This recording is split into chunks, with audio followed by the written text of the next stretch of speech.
this represents all the different possible elements that you can have in Nexomon, instead of just giving you 3 and you having to pick out all the other elements. You can actually pick whatever element you prefer to start with.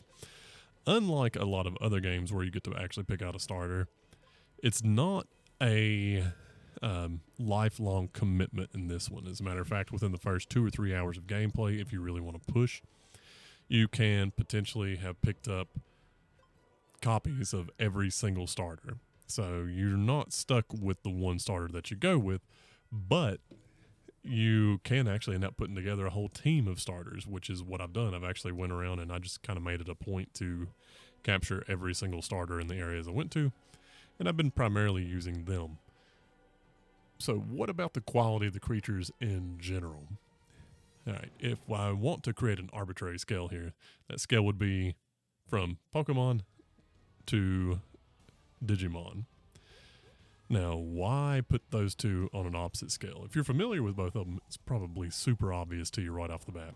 If you're not familiar with them, well, Pokemon, number one, has been around so long that it's got a god-awful amount of creatures. So almost everything you can imagine can be represented by a Pokemon.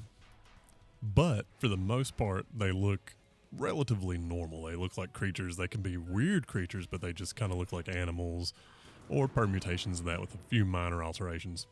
Then you jump to the other side of the thing, which is Digimon.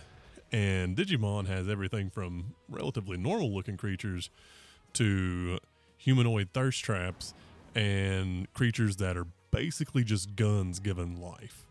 So it's got a pretty wild extreme there, going from trying to stick to feasible, although fantasy-ish creatures, to just whatever you can actually imagine in a fever dream.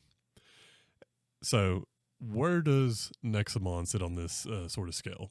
It actually leans closer to the Pokemon side of things.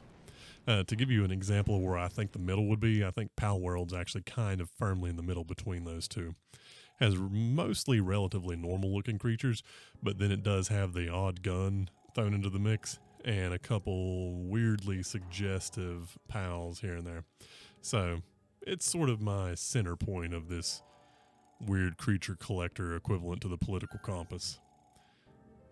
But that aside, in terms of just the oddness of the creatures, which I don't find them to be that odd at all, they're very well designed.